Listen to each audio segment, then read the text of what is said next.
meu nome é Lucas Gini e esse é o Freela Podcast, um programa de entrevistas com profissionais autônomas e autônomos. No episódio de hoje eu converso com a repórter e editora de conteúdo Rafaela Carvalho. O assunto do e-mail era conselhos que você não pediu. E ela, que já tinha sido freelancer por um tempo na carreira dela, me escreveu um e-mail sobre como dar a cara a tapa sendo freela.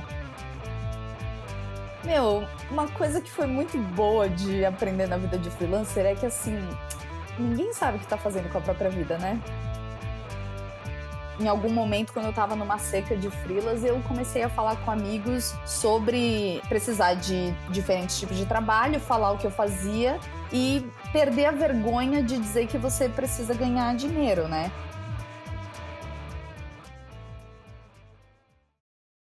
Oi, Rafaela. Olá, Lucas, tudo bem? Tudo bem, e contigo? Tudo ótimo por aqui. Muito obrigado por ter aceitado o convite, viu, de vir falar aqui. Ah, não, eu que agradeço. Acho muito legal esse assunto que você está abordando. Acho importante conversarmos sobre isso, sobre ser freela. Que ótimo, muito obrigado. E aí eu queria começar então te perguntando como que você virou freela, como que você chegou nisso? Eu virei freela porque eu perdi meu emprego. É muito pouco glamuroso, né?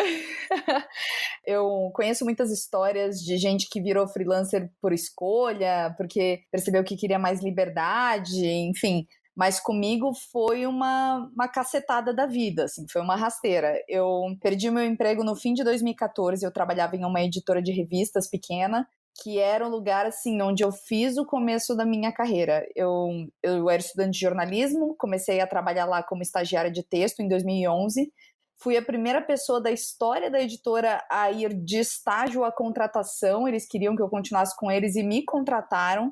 E em 2014, quando eu era repórter e a crise econômica bateu no Brasil, a conta não fechou e todos os funcionários da empresa, exceto pela diretoria, foram mandados embora. Inclusive eu, que ouvia de todo mundo lá que, nossa, não, porque você é a cara desse lugar e você vai ficar aqui enquanto esse lugar existir.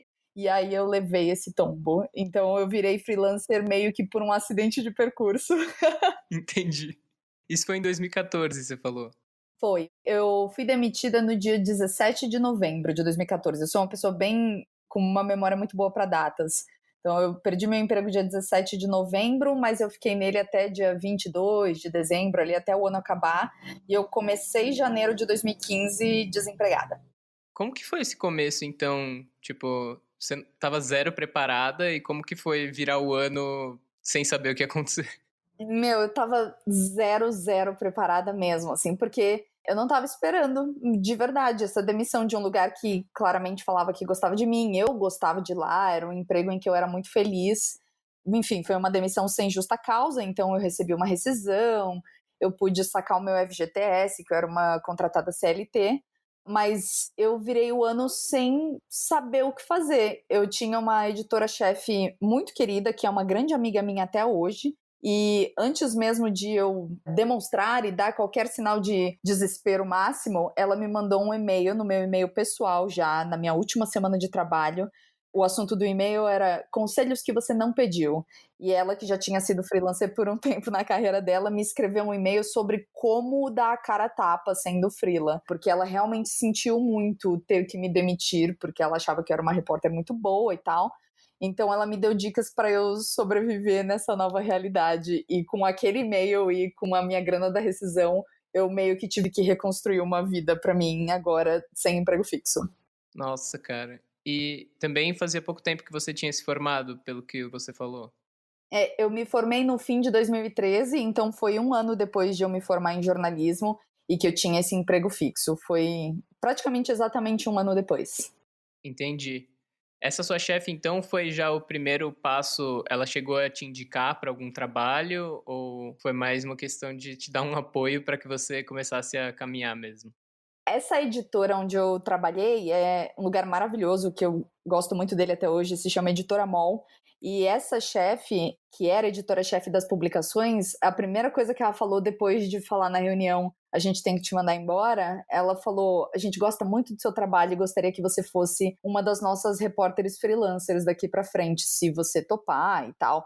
E eu, assim, desesperada, não sabia como ia ganhar dinheiro, e eu falei, claro que eu topo, por favor, me dá trabalho, eu não sei o que fazer. Eu tinha acabado de sair da casa dos meus pais, eu tava pagando as minhas contas, tinha, assim, 6 meses, e logo depois eu perdi o emprego. Ela era uma grande amiga que foi uma das pessoas que me motivou a sair de casa e tocar minha vida e tal. E ela falou isso, tipo, eu sei que você saiu de casa agora, que você precisa de grana, então eu quero te ajudar nisso. E ela também foi uma pessoa que me indicou para alguns jobs, assim, alguns primeiros trabalhos para eu começar a me acostumar com essa vida de montar meu próprio expediente.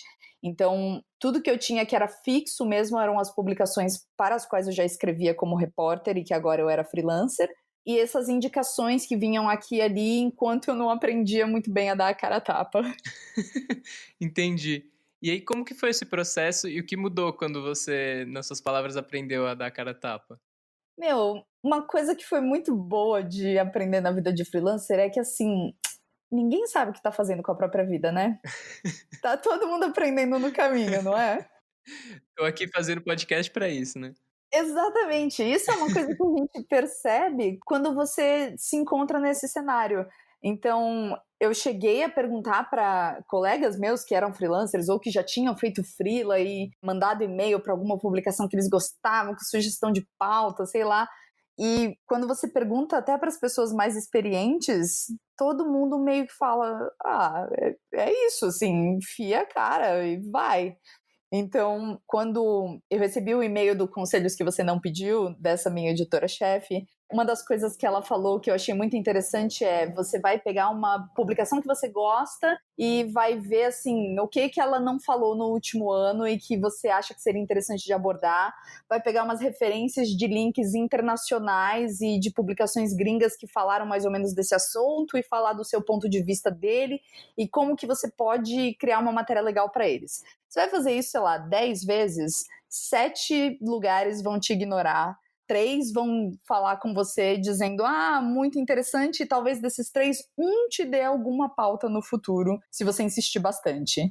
Então eu sabia que era uma coisa cascuda que estava na minha frente, mas eu sabia que também a solução era aprender a ir na unha, né? Tipo, ir descobrindo como você faz as coisas, mostrando o seu nome, enviando o portfólio e realmente sendo descarado, aprendendo a ser cara de pau.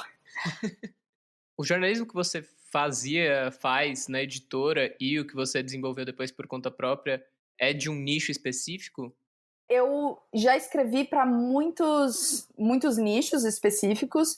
Essa editora, que é a Editora MOL, para a qual eu escrevo até hoje, já faz agora quase 5 anos como freelancer, é um lugar que é muito interessante de explicar como que funciona, porque as publicações de lá não falam apenas de política, ou apenas de esporte, ou apenas de assuntos do cotidiano. São publicações frias, que a gente chama assim, né, que não são diárias ou semanais. Elas são principalmente bimestrais, as duas principais revistas, e elas falam, dizendo entre aspas, de assuntos que importam. Então, uma dessas revistas, eu não sei se você já passou numa droga raia na sua vida e viu no balcão do caixa uma revista chamada Sorria. Uhum, sim. Que tem uma criança bonitinha na capa ali, falando coisas fofas, e é sempre um assunto que procura ser engrandecedor. A Sorria é uma publicação para a qual eu escrevo já faz 8 anos, desde que eu era estagiária. Então ela fala, em vez de falar só de política, ela vai falar de como você pode criar uma associação de bairro para engajar seus vizinhos. Ou em vez de falar só de esporte, ela vai contar histórias de pessoas que começaram a fazer atividade física depois de sofrer 3 infartos e aí elas mudaram a vida delas. E todas as matérias daquelas revistas se baseiam nas histórias de vida das pessoas. Então, as matérias que eu escrevo principalmente hoje são matérias que contam histórias de vida de pessoas comuns, que de alguma maneira são histórias inspiradoras, não porque elas são magníficas, mas porque elas criam identificação com o outro. Tanto que a Sorria e a Todos, que é uma que é vendida na Drogazil, são as duas principais publicações de venda avulsa no país. São as que mais vendem, porque elas são essa compra consciente, assim, que o caixa ali da Droga Raia está falando para você comprar, e é por causa do caixa da Droga Raia, que vende a revista, que eu sou paga pelos meus freelas de escrever matéria para Sorria. É uma corrente zona do bem que eu tenho que agradecer o encarregado da Raia que fala: você quer levar uma Sorria para ajudar as crianças com câncer? porque o valor dela é doado para instituições como o GRAAC, que é o Grupo de Apoio ao Adolescente e à Criança com Câncer aqui em São Paulo. Então, essa corrente do bem da qual eu faço parte é o que paga meu aluguel hoje. Entendi, muito legal. Então, a Editora MOL foi o seu último emprego fixo, seu primeiro cliente como freela e continua sendo. Uhum. E como que surgiram os outros clientes? Você falou um pouco de boca a boca e essa foi sua principal ferramenta mesmo? Isso, foi muito isso, assim, muitas vezes ou é você dar a cara a tapa e mostrar que você está disponível quando surge uma oportunidade ou quando você se prontifica, ou você faz isso se você tiver medo ou vergonha de fazer isso mandando um e-mail para alguém que você não conhece, falar para amigos, né? Eu, em algum momento, quando eu estava numa seca de freelas, eu comecei a falar com amigos sobre precisar de diferentes tipos de trabalho, falar o que eu fazia e perder a vergonha de dizer que você precisa ganhar dinheiro, né? Então eu começava a falar com muitos deles de tem alguém que está precisando escrever umas reportagens, editar uns textos, também faço revisão de texto, e aí eu comecei a falar sem ter tanto medo, né, de falar que eu precisava de trabalho. E aí, a partir disso, as pessoas vão se lembrando de você. Quanto mais você insiste que você precisa de trabalho, que você está procurando, quando surgir alguma vaga, alguém vai te taguear nela no Facebook, ou alguém que estiver saindo de um freela vai te indicar para ele ou para a próxima leva de pessoas que vão ser chamadas para esse mesmo freela. Então, manter o contato com as pessoas e mostrar que você está disponível para esses trabalhos foi fundamental para mim também. Hoje eu tenho um segundo cliente fixo que só surgiu porque eu puxei conversa com uma amiga que ia fazer mestrado fora, e ela puxou assunto comigo de alguma coisa que eu achei que ela ia me indicar para algum freela, e aí eu fui descarada, assim, eu falei pra ela, poxa, eu achei que você tava vindo falar comigo para me indicar para uns freelas, porque eu tô precisando. Ela falou, você tá precisando? Eu tô saindo de um por causa do meu mestrado, me manda seu currículo que eu encaminho para eles. E aí virou um freela fixo no qual eu estou há mais de um ano como editora de conteúdo. Demais. Só pela cara tapa ou pela cara de pau, ou de falar desses assuntos sem medo de ser julgado, né? Só por isso que aconteceu. É quase uma loteria que eu sinto que eu ganhei. Entendi. Eu acho também que o dinheiro parece muito sempre um tabu, né, falar: "Pô, estou Uhum. precisando", só que ao mesmo tempo a gente sabe que tá todo mundo sempre precisando, né. Exatamente, o boleto vai continuar chegando, sabe? Então, reconhecer isso e falar disso sabendo, de novo, daquela coisa que ninguém sabe muito bem o que tá fazendo, que tá todo mundo aprendendo no caminho, meio que traz todo mundo pro chão, sabe? Você perder um pouco dessa vergonha e falar abertamente sobre precisar trabalhar e precisar de grana. Uhum. Aí, entrando um pouco mais nessa questão de finanças, como que você organiza, assim, tem uma reserva, você falou alguns trabalhos que são fixos, então você tem uma renda mensal mais ou menos calculada, mas como é que você gere a grana, assim? Quem me trouxe para esse podcast aqui foi a Bruna Miranda, né? Uhum. Que é uma pessoa maravilhosa com quem eu converso sobre isso. E ela me mostrou uma vez uma planilha de finanças que ela tinha, que eu fiquei absolutamente obcecada com a planilha. E eu falei, Bru, me manda essa planilha, eu preciso dela. E aí, desde o ano passado, eu tenho um modelo de planilha que ela me mandou o esqueleto, eu adaptei ali do meu jeito. E eu tenho nessa planilha o que vão ser os meus ganhos mais ou menos fixos que eu consigo prever, para ter uma média de quanto eu vou ganhar por mês. Tem um espacinho para se aparecer alguma coisa extra, um freela menor que só vai acontecer uma vez e tal. E aí, a partir disso, eu consigo organizar as minhas finanças entre o que é gasto fixo, o que é gasto variável e o que é dinheiro que eu invisto para economizar, colocar ali numa corretora de valores, que eu deixo a minha reserva de emergência. E acho que é isso, assim, é uma planilha que salva a minha vida, porque a partir do momento que eu percebi que eu não ia ter um olerite para me dizer quanto que eu ia ganhar, eu percebi que esse trabalho cabia a mim, de montar o que é o meu olerite todos os meses e ter uma média ali de qual é o meu custo de vida e de quais são os meus ganhos. E os seus custos para trabalhar, assim, são os custos mais da casa mesmo? Você trabalha de casa ou você costuma ter reunião fora? Eu não sei exatamente como é o trabalho de repórter nesse sentido. Uhum. Sim. A maior parte dos dias eu trabalho da minha casa mesmo. Então, os meus gastos, até quando a gente abre MEI ali, né? Você tem que colocar quanto que custa ali a sua empresa ou quanto você investe na sua empresa. E eu lembro que quando eu perdi meu emprego e eu tive que virar microempreendedor individual, eu não tinha a menor ideia de que valor colocar naquilo. Eu coloco o valor do meu computador porque é meio que tudo que eu preciso para trabalhar, certo? E eu lembro de ter essa dúvida, porque os meus custos de trabalho são basicamente os custos de manutenção do meu escritório, que é a minha casa, e eventualmente com alguns clientes que eu tenho eu também faço alguns conteúdos para algumas marcas, alguns clientes pedem reuniões presenciais eventualmente, então eu tenho que me deslocar e dependendo de para onde se é um deslocamento para fora da Grande São Paulo, por exemplo, eu sou reembolsada. Se é dentro de São Paulo, eu pego um metrô e eu chego no lugar, e aí é um gasto que também vem do meu bolso. Então eu incluo isso nos pagamentos dos freelas que eu faço para essa marca, por exemplo. Se eu tenho que ter uma reunião uma vez por mês lá, eu vou gastar, sei lá, R$ 10 arredondando para cima de passagem de metrô e de volta. Isso entra no valor do conteúdo pelo qual eu estou cobrando. Então eu vou acrescentar ali esse valor do transporte também. São esses cuidados que às vezes a gente tem que ter, que a gente não percebe quando você é um CLT com um holerite e um vale-transporte, né? Sim, alguém cuida disso por você, né? Os valores já vêm certinhos, os descontos e tal. Então, quando você tem que calcular isso, rola uma sensação assim. Primeiro é pavoroso. Eu levei mais de 2 ou 3 anos para organizar as minhas finanças de um jeito que era inteligível para mim. Mas a partir do momento que você compreende, rola uma sensação de maturidade assim incrível. Eu me senti muito adulta no momento que eu entendi as minhas finanças. E aí, em relação à rotina, até para organizar essas questões de sair para reunião e também para equilibrar o trabalhar, principalmente sendo em casa, com a vida pessoal, exercícios, enfim, como que é para você, se é que você tem uma rotina?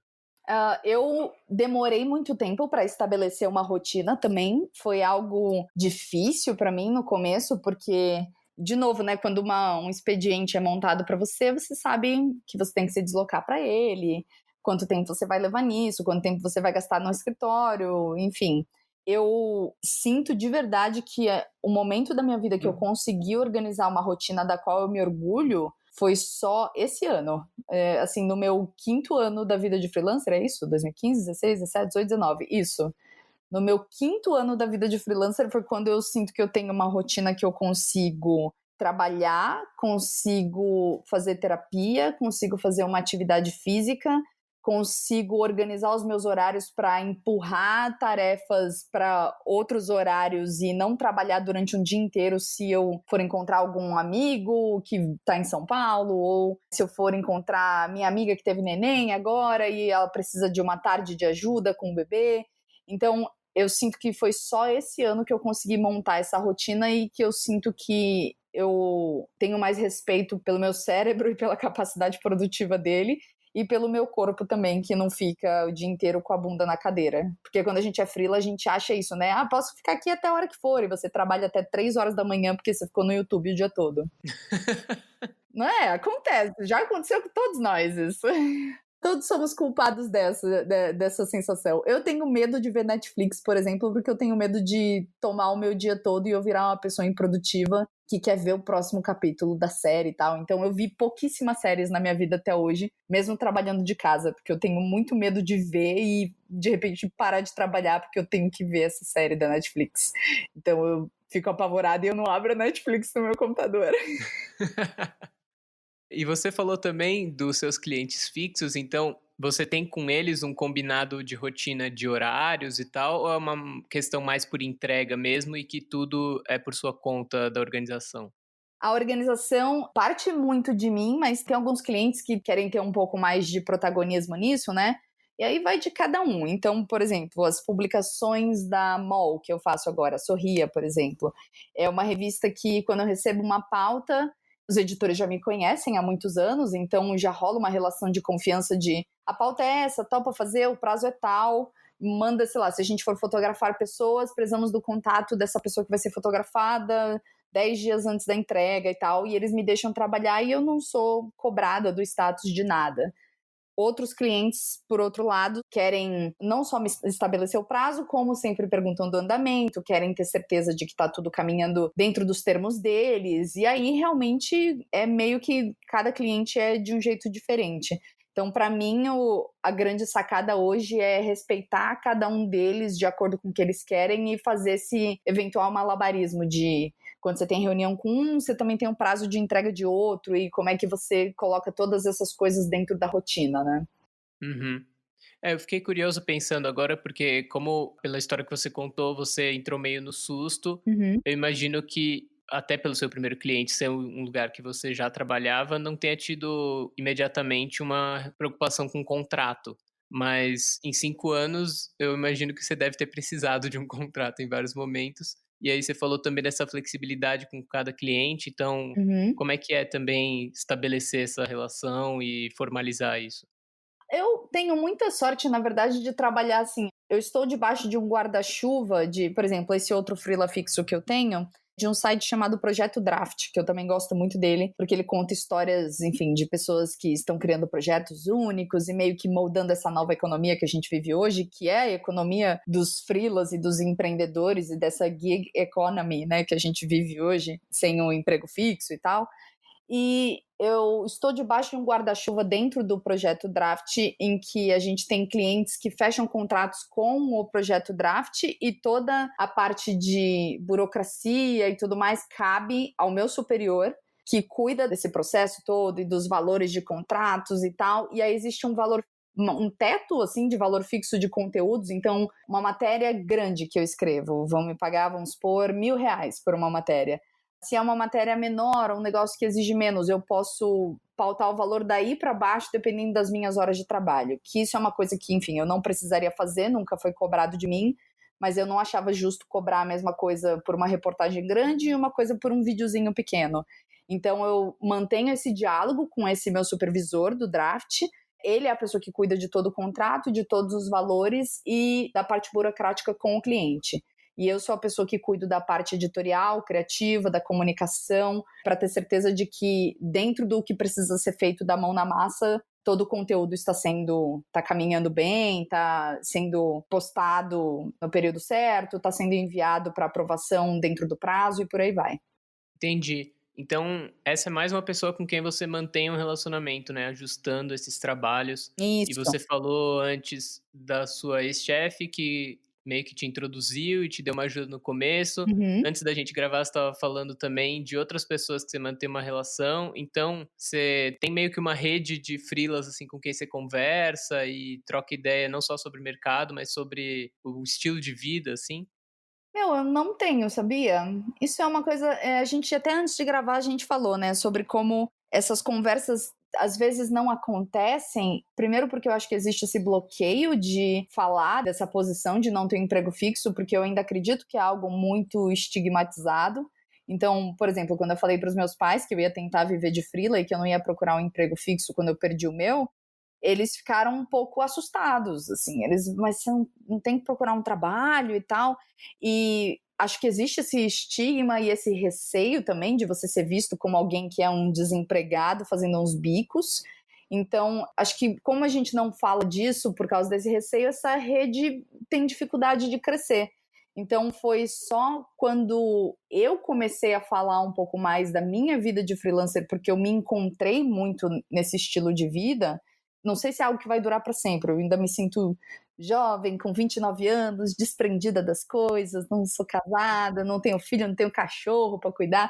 Então eu tô num momento da minha vida que eu sinto que esse desprendimento é algo que me faz bem, é um estilo de vida que me apetece. E a partir disso, quando eu comecei a falar com as pessoas que era algo que me contemplava, que era uma coisa que eu gostava, as pessoas começaram a vir até mim para pedir alguma espécie de conselho ou orientação, ou elas perderam o emprego delas e perguntaram como que elas procederiam dali para frente. E tudo que eu poderia fazer era dividir a minha história. Olha, e aí eu falava para elas: vê com o seu emprego se você pode virar um freela deles, pede indicação. E eu, a partir da minha experiência, conseguia compartilhar o que eu achava que podia ser feito. Mas o que me chocou foi isso. Eu, que era uma pessoa ainda aprendendo a ser freelancer, e acho que esse aprendizado nunca acaba, mas eu completamente imperfeita nessa caminhada, virei de alguma maneira uma referência para amigos meus que sempre tiram dúvidas comigo sobre este ofício, neste estilo de vida. Então isso para mim sintomático de que a gente não tem essa rede fortalecida, sabe? Uhum, entendi. E aí, em relação a planos, você gosta de ter planos de carreira, assim, seja de curto ou longo prazo, seja alguém para quem você gostaria de trabalhar, ou algum lugar, enfim, ou até temas mesmo em relação aos nichos que você falou que passou e tudo mais? Uma coisa interessante que aconteceu de mais ou menos 1 ano para cá, que foi quando eu comecei a trabalhar no projeto Draft, foi que eu nunca tinha trabalhado primeiro como editora de conteúdo, e isso foi muito engrandecedor para mim, porque me permitiu criar. Eu percebi que eu criei uma casca grossa, porque eu comecei a trabalhar com clientes que eram muito incisivos no que eles queriam e muitas vezes não confiavam de primeira no meu trabalho. Não era que nem no caso da MOL, que eu já tinha construído uma reputação e que as pessoas sabiam da qualidade do meu trabalho. Então foi um lugar em que eu tive que me provar novamente para mostrar que eu era capaz de desempenhar determinados trabalhos. E isso para mim foi algo que me fez bem no último ano, que era algo que 1 ano atrás eu falaria, tipo, putz, eu queria sentir que eu tô criando uma casca grossa profissional. Porque às vezes eu sinto que eu sou meio murcha, assim, que talvez as pessoas olhem para mim e achem que eu sou muito fofa e às vezes elas não achem que eu sou resiliente o suficiente para aguentar o tranco. E aí, esse último ano, eu tive a oportunidade de levar umas cacetadas, umas pauladas na cabeça de uns clientes, assim, não por mal, nem porque eu estava fazendo um mau trabalho, mas por causa dessa relação que eu tive que aprender a ter, que nem sempre era tão horizontal quanto a relação que eu sempre tive com a editora MOL. Então, isso para mim foi muito bacana de aprender, de ser, tipo, uma freelancer, entre aspas, experiente, e ainda assim sentir que eu tinha alguns calos para criar. E no futuro eu realmente não sei, assim, é uma coisa. Eu vi uma entrevista da Taylor Swift algumas semanas atrás e ela falou que ela não consegue planejar a vida dela para daqui X anos. Aí a jornalista perguntou para ela, mas quanto que você planeja para o futuro? Ela falou, sei lá, 6 meses no máximo. E eu fiquei tipo, bom, se a Taylor Swift, que é a maior popstar do planeta, só consegue antever 6 meses da vida dela, eu acho que eu tô bem, assim, pensando que se a vida estiver caminhando de um jeito do qual eu me orgulho e onde eu encontro segurança e gosto do que eu faço, eu acho que nesses próximos 6 meses eu tô tranquila. E aí o que vier de oportunidade são coisas que a gente tem que pesar novamente nessa balança de malabarismo com todas as outras atividades, né? Tá certo. Muito boa essa referência. Nossa, não, ela falou isso e me trouxe uma paz imensa quando ela disse, há 6 meses, nossa, isso é tão libertador, meu Deus, eu posso pensar igual. E aí queria te perguntar, Rafaela, tem alguma história específica ao longo desses 5 anos que foi marcante pra você, que teve algum aprendizado interessante ou algum perrengue? Meu, eu tenho uma história. Quando você me mandou a pré-pauta desse podcast, você me falou que essa seria uma das perguntas. Eu fiquei, tipo, eu quase pulei da minha cadeira de alegria, porque eu tenho uma história que você jamais vai conseguir prever que aconteceu, porque eu e o Lucas, queridos ouvintes, não nos conhecemos pessoalmente. E ele não sabe dessa história que, para mim, é a história mais legal da minha vida de freelancer. Que é quando, em 2015, eu comecei essa vida de freelancer e eu fiquei perdidaça na vida. Eu tava ali na fila do Poupa Tempo para buscar meu seguro-desemprego. Tava naquela tristeza da fila de 3 horas e meia em que você só se sente mal com você mesmo e a autoestima está assim abaixo do chão. E aí eu mandei uma mensagem para essa minha ex-chefe, que é uma moça maravilhosa chamada Roberta Faria, que era a editora-chefe que me demitiu. Como a gente era muito próxima, eu mandei mensagem para ela nessas 3 horas e meia e mandei meio que um desabafo e falei, cara, se você tivesse 25 anos, estivesse meio perdida na vida e fosse agora ganhar a grana de, sei lá, seguro-desemprego, sacar o FGTS, ganhar rescisão, sei lá, o que você faria? E eu senti que foi, tipo, eu quase pedi a bênção dela, porque ela só falou, tipo, você tá brincando, né? Você não sabe o que quer fazer da vida, você vai ganhar grana, por que você não vai viajar por uns tempos? E aí eu peguei essa grana, porque eu vi que eu não tinha nada me segurando, tudo que eu tinha me segurando era o apartamento que eu tinha alugado, que depois de 1 ano eu poderia sair sem pagar multa. E eu usei esses 6 meses que eu tinha antes de sair desse apartamento para planejar uma viagem. E eu, então, fui viajar por 17 países, mundo afora. Nossa! Com a grana que eu tinha, e eu continuei trabalhando de freelancer para mall e para o que mais aparecia no caminho. E nas minhas primeiras 3 semanas, o primeiro destino que eu escolhi foi Budapeste, na Hungria. E 3 semanas depois que eu cheguei em Budapeste, que era uma cidade que, enfim, custo de vida parecido com São Paulo, era perto de outros lugares da Europa que eu, viajante perdida que nunca tinha saído do Brasil, queria conhecer. Quando eu cheguei em Budapeste, 3 semanas depois, estourou a crise de refugiados na Europa. E aí eu cheguei lá e a estação de trem de Budapeste era o lugar onde os refugiados empacavam por causa de políticas públicas da Hungria. Porque existia uma situação lá que, enfim, a regra da Convenção de Genebra lá, que protege refugiados, é que quando você chega num país seguro, quando você é refugiado, você tem que se registrar e ficar nesse país até que você possa voltar para casa, voltar para a Síria, no caso, por exemplo. Só que essa galera já tinha saído da Turquia e da Jordânia, chegou na Grécia, que era o primeiro país da União Europeia. A Grécia falou, eu tô numa crise ferrada econômica, sobe aí, eu não quero nem saber. Esses refugiados subiram, passaram pela Macedônia, pela Sérvia. O próximo país da União Europeia era a Hungria, que é um governo até hoje de extrema-direita, de um cara xenófobo, assim, e que fala... Ele falou, você tem que se registrar porque essa é a regra e eu não posso ferir a minha imagem com o resto da União Europeia, porque eu sou a Hungria e eu sou o primo pobre deste bloco econômico e eu não posso fazer desfeita. E você tem que se registrar, mas eu não quero que você fique no meu país. E aí os refugiados falaram, eu não quero ficar aqui também, mas então como é que eu vou me registrar e eu vou ter que ficar aqui? E aí o primeiro-ministro de extrema-direita falava, eu não sei, mas você tem que se registrar, mas você tem que ir embora. E aí a situação na estação de trem foi que 3.000 pessoas ficaram empacadas lá durante alguns dias, e eu fui para a estação de trem para ouvir as histórias e cobrir a crise de refugiados de forma independente. Nossa, que foda!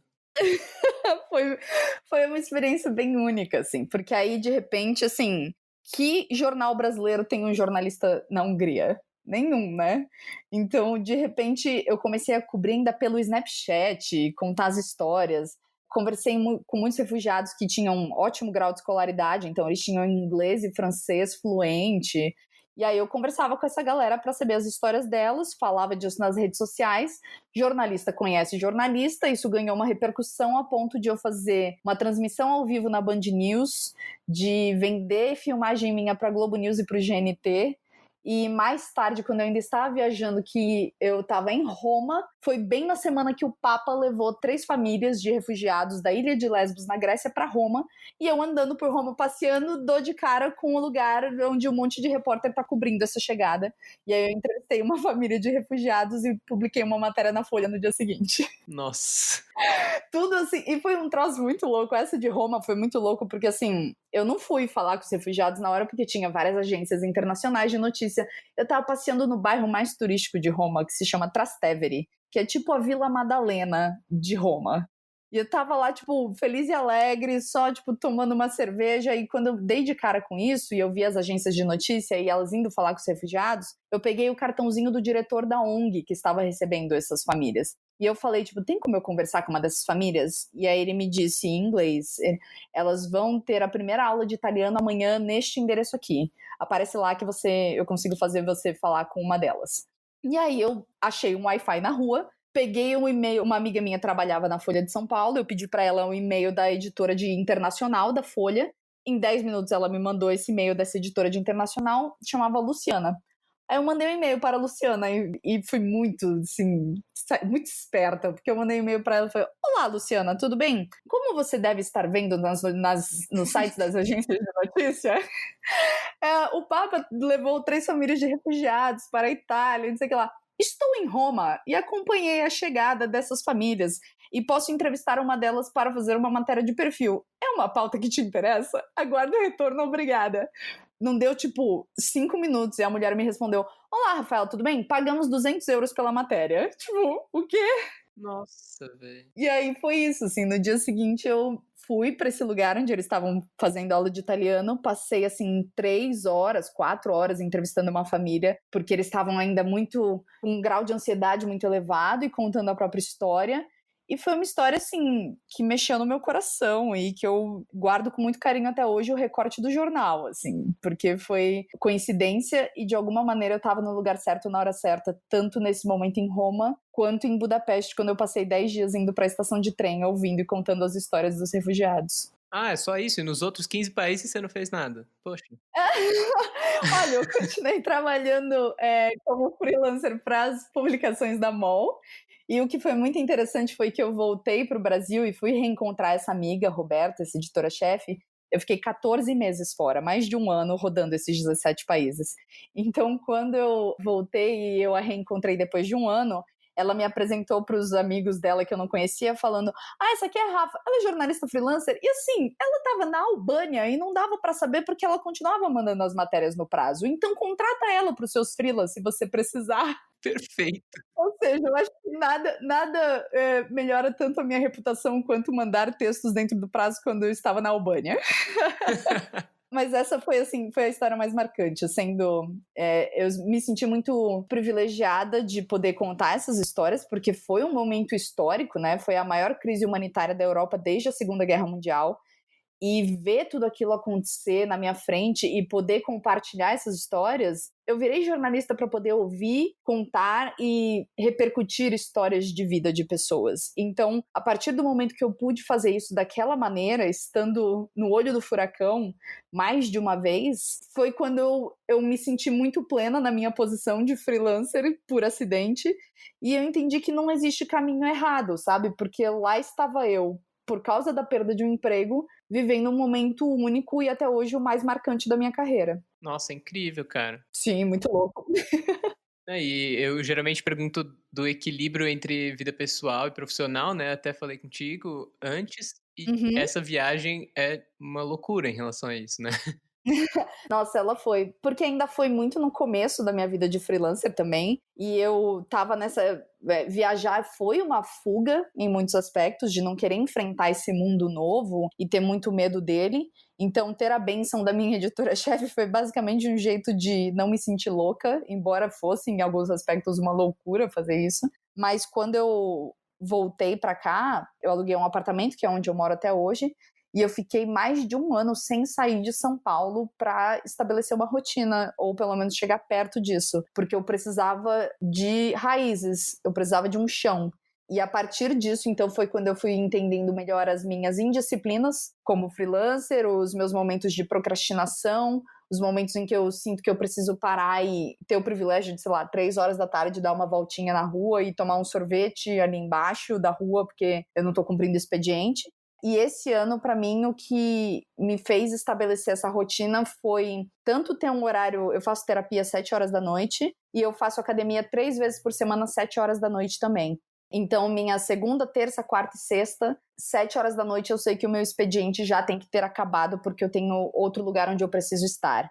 E criar isso, para mim, é um jeito de impor a mim mesma uma rotina. Porque eu sei que sozinha, eu não vou falar, tipo, o expediente acabou às 7 horas. E aí é muito fácil você ficar tipo, não, mas ninguém tá vendo, eu posso ficar aqui até 3 horas da manhã, deixa eu só ver esse vídeo no YouTube, sabe? Uhum. Acho que às vezes é tão difícil parar de trabalhar quanto começar, né.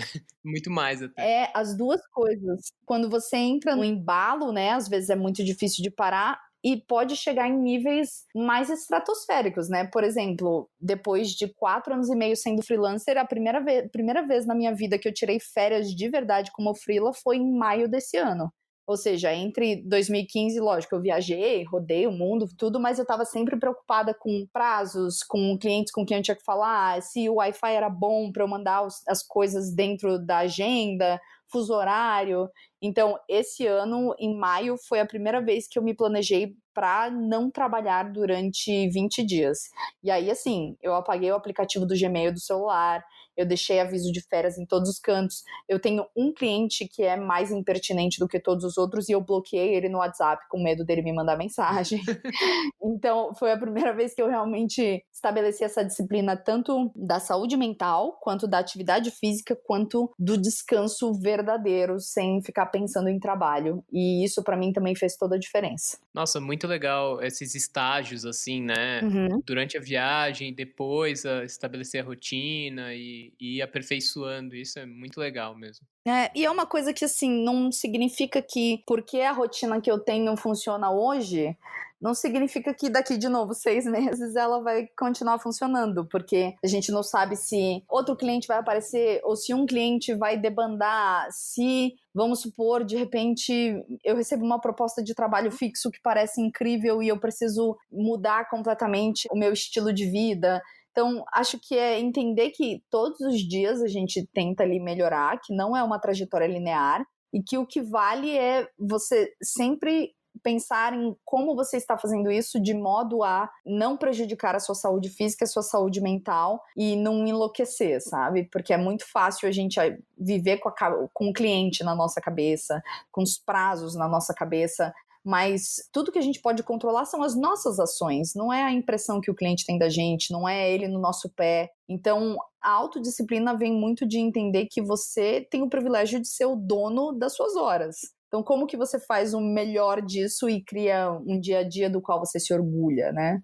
É mais ou menos esse caminho que eu tento fazer todos os dias, sabendo que isso pode mudar eventualmente. Uhum. Essa estabilidade que a gente busca, que é meio surreal, né? Uhum. E esse equilíbrio, assim, entre saber quando começar, saber quando terminar e não ficar sempre paranoico com, tem trabalho demais, tá ruim. Não tem trabalho nenhum, tá ruim, né? Exato, né? Eu passei muito tempo da minha vida de freela, é que agora eu tenho 2 freelas fixos que me sustentam muito bem. Mas eu passei muito tempo da minha vida de freela, quando eu mandava o meu último freela de todos, eu pensava, tipo, é isso, eu nunca mais vou trabalhar outra vez. Esse foi o último freela que eu fiz. Ninguém vai me mandar mais e-mail, eu vou passar fome, eu não vou conseguir pagar aluguel mês que vem. E você cria um cenário trágico na sua cabeça Uhum. por causa disso. E aí eu percebi que às vezes parte da minha procrastinação tinha a ver com demorar mais para enviar um trabalho, porque se eu enviar ele eu vou estar desocupada e eu nunca mais vou trabalhar de novo. Então, entender esses pequenos gatilhos que geram procrastinação ou que geram medo, também é um exercício que só vem com o tempo, né? A Rafaela de 2015 jamais conseguiria saber disso. Então, vem com esse tempo, essa experiência e com praticar a autocompaixão e saber que não tem problema você se sentir assim às vezes e você procrastinar. É um processo não linear e de autodescoberta constante e que você vai construir, desconstruir, reconstruir o tempo todo. Nossa, demais, Rafaela. Muito legal. Para terminar, então, eu queria te perguntar se você pudesse voltar no tempo e dar uma ou algumas dicas para você mesmo sobre a vida de freela, quais seriam? Nossa, putz, foi meio que uma montanha-russa até aqui, né, então como é que eu o que eu diria, né. Eu acho que tenha uma planilha de finanças, porque, assim, eu acho que eu não poderia ser cruel no nível de falar, tipo, é uma vergonha você não saber quanto você ganha, quanto você gasta, mas se eu fosse um pouquinho mais cruel comigo mesma, era esse puxão de orelha que eu daria. Então, sendo um pouco mais compassiva, eu diria: tenha uma planilha de finanças, porque é muito importante você saber quanto entra e quanto sai. E você precisa criar uma reserva de emergência para caso tudo dê errado, você saiba que nem tudo está perdido. E acho que não tenha vergonha de falar se você estiver precisando de trabalho. Isso é uma coisa que mexe com o nosso orgulho e com o nosso ego e com o meu ego até hoje também. Se, por exemplo, eu perder um desses freelas fixos, eu sinto que bater em portas de novo vai ser uma coisa que vai me dar a sensação de que eu fui rejeitada por um trabalho anterior e agora estou me sujeitando a bater em outras portas. Isso pode bater na gente, mas lembrar que a gente precisa se sustentar e que o nosso trabalho tem valor e que o valor vem mais de dentro e da gente acreditar nele do que, enfim, uma economia ruim, apontar o dedo para você e dizer que você não vai ter mais aquele trabalho. Isso é muito definidor, assim, você saber que a qualidade do seu trabalho vem do empenho que você põe nele, e parte do empenho dele é também você acreditar nele a ponto de dar a cara a tapa e de falar que você precisa trabalhar. Então, eu acho que seriam essas duas coisas, planilha de finanças e, assim, vai doer um pouco o ego constantemente, mas lembra do valor do seu trabalho e batalha por ele. Muito legal, Rafaela. Demais. Muito obrigado por ter contado a história e dado sua visão sobre toda essa vida. Eu agradeço muito pelo convite e pela generosidade, porque eu sei que eu falo muito, então a generosidade, inclusive, no tempo. Imagina!